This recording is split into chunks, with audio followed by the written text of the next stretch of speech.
اللہ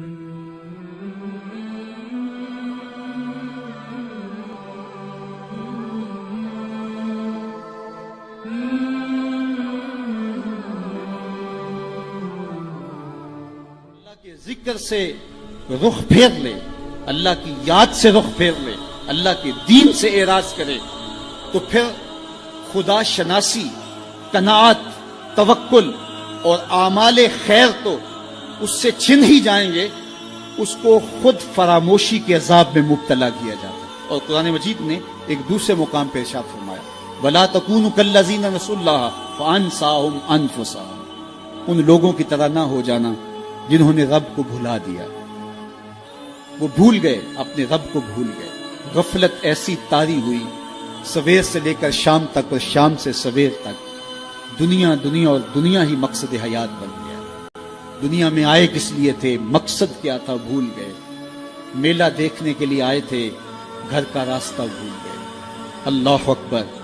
تو فرمایا تم ان لوگوں کی طرح نہ ہو جانا۔ پھر اللہ نے انہیں سزا کیا دی، رزق کے دروازے بند کر دیے؟ نہیں۔ ان کی سانسیں چھین لی؟ نہیں۔ سورج کو حکم دے دیا اس کے آنگن میں روشنی نہ بھیجنا؟ نہیں۔ چاند کو چاندنی بکھیرنے سے روک دیا؟ نہیں۔ آب و ہوا روک دی گئی؟ نہیں۔ انہیں کیا سزا ملی جنہوں نے رب کو بھلا دیا؟ فرمایا فَأَنسَاهُمْ أَنفُسَهُمْ، اللہ نے انہیں ان کی ذاتوں سے انہیں بے خبر کر دیا۔ جو خدا فراموش ہوئے وہ خود فراموش ہو گئے، انہیں اپنے آپ سے ہی آگاہی نہ رہی۔ اور مجھے بتاؤ، جسے یہ بھی نہ پتا ہو کہ میں کون ہوں، اپنی شناخت جو بھول جائے، اس کے پلے ہوتا کیا ہے؟ اقبال نے کہا تھا نا، اپنے من میں ڈوب کر پاجا سراغے زندگی، تو میرا نہیں بنتا تو نہ بن، اپنا تو بن۔ مجھے بتائیے 6 فٹ کا جوان ہو، قدے راہ نہ رکھتا ہو، اس کی آنکھیں عقابی ہوں، ماتھا کشادہ ہو، رنگ چمک رہا ہو، ہونٹ گلابی ہوں، لیکن اس کی قمیض کے پیچھے گھر کا ایڈریس لکھا ہو کہ کسی کو ملے تو اس ایڈریس پہ پہنچا دے، تو آپ اس کا چہرہ دیکھ کے کہتے ہیں واہ کیا جوان رانا ہے، کیا اس کے ہونٹ گلابی ہیں، کیا نرگسی آنکھیں ہیں، کیا خوبصورت چہرہ ہے، کیا شمشاد قد ہے۔ لیکن اچانک نظر پڑی تو اس کے گھر کا ایڈریس اس کی قمیض کے پیچھے لکھا تھا۔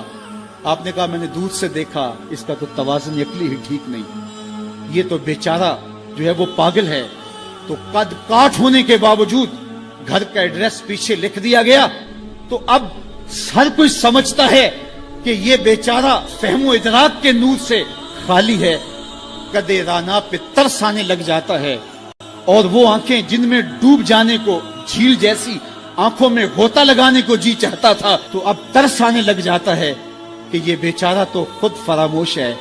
اللہ فرماتا ہے جس نے رب کو بھلا دیا، تم یہ نہ دیکھو اس کے بنگلے کتنے ہیں، یہ نہ دیکھو اس کے پاس کوٹھیاں کتنی ہیں، یہ نہ دیکھو اس کی چمکتی ہوئی کتنی لمبی گاڑی ہے، یہ نہ دیکھو کہ عالی نسب ٹاؤن کے اندر اس کا گھر ہے، یہ نہ دیکھو اس کا بینک بیلنس کتنا ہے، ہاں یہ بھی نہ دیکھو اس کے پاس وزارت کا قلم دان ہے، یہ بھی نہ دیکھو کہ یہ وزارت عظمیٰ کی کرسی پہ بیٹھا ہوا ہے، یہ بھی نہ دیکھو کہ اقتدار کی مستد پہ جھولتا ہے، یہ بھی نہ دیکھا ہو کہ یہ ڈائس پہ کھڑے ہو کے نعرے لگاتا ہے، لوگ آگے سے جواب دے کے واہ واہ کے ڈونگرے برساتے ہیں۔ کہا اس کی قمیض کے پیچھے لکھا ہوا ایڈریس پڑھ لو، فَأَنسَاهُمْ أَنفُسَهُمْ، یہ وہ شخص ہے کہ جو اپنا پتہ بھول چکا ہے، جسے پتہ ہی نہیں کہ میں کون ہوں، اس دنیا پہ آیا کیوں، جو آ کے بھول گیا ہے، اسے گھر کا رستہ ہی نہیں مل رہا، اور یہ بھاگا پھر رہا دنیا کے اندر۔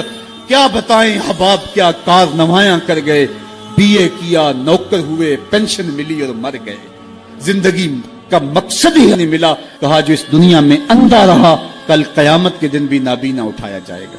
اس سے ان آنکھوں کی بے نوری مراد نہیں ہے، اس سے دل کی بے نوری مراد ہے۔ اسی لیے اقبال نے کہا تھا دل بینا بھی کر طلب خدا سے، کہ آنکھ کا نور دل کا نور نہیں ہے، آنکھ کا نور اور ہے، دل کا نور اور ہے۔ تو ہم دنیا کی مادی چمک کو دیکھتے ہیں، میرا مالک کہتا ہے تمہارا دل ستھرا ہونا چاہیے، تمہارا منہ کالا ہو تو کوئی بات نہیں ہے، دل کالے نالوں منہ کالا چنگا، جے کو یہ رمز پچھانے ہو۔